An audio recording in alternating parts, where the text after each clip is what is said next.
আসসালামু আলাইকুম। দেখেন আজ দুটা কাঠবিড়ালি ধরে ফেলেছি। এই দুটা আসলে কিছুই করব না, দেখতে খুব সুন্দর লাগতেছিল এই জন্য আপনাদের সাথে শেয়ার করা। একটু পরে ছেড়ে দিব যদিও। মূলত এরা আমার এই কবুতরগুলোকে খুব ডিস্টার্ব করতো, মানে ওদের খাবার দিলে এরা সেই খাবারগুলো তো খেয়ে ফেলতো আর কবুতরগুলো ভয়ে উড়ে চলে যেত ওইখান থেকে।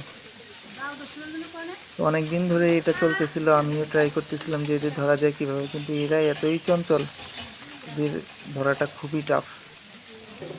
তো বাড়িতে আবার ইঁদুরের উৎপাত আছে, ইঁদুরের খাঁচা রাত্রে রেখে দু একটা ইঁদুর এভাবে করে বাঁধিয়েছি। তো ভাবলাম ওই খাঁচা দিয়ে ট্রাই করে দেখি এদের ধরা যায় কি না। তো তারপরে একটা এমনিতেই রেখে দিছি, আমি ভাবতেও পারিনি যে ধরা পড়বে। পরে দেখি যে সেই এই ইঁদুরের খাঁচার মধ্যে একটা বন্দি। এরপরে এইটাকে ওই কবুতরের খাঁচায় রেখে আরেকবার ট্রাই করলাম, দেখলাম যে আরেকটা বেঁধে গেছে। দেখতে বেশ সুন্দরই কিন্তু, হ্যাঁ, ভাবলাম যে আপনাদের সঙ্গে শেয়ার করি।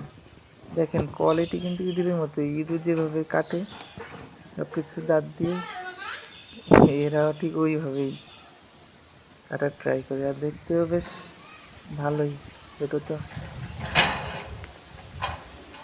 দেখেন কেমনি দাঁত দিয়ে কাটে ওরা, দেখাচ্ছি আপনাদের। বেশ ভালোই লাগে দেখতে, হ্যাঁ। একটু পরেই ছেড়ে দিব, আমি এটা দিয়ে নিয়ে কী করবো, কী করা যাবে না। যদিও ভয় পেয়ে গেছে ধরাতে, বোধহয় আর আসবে না। তো সবাই ভালো থাকবেন, আল্লাহ হাফিজ।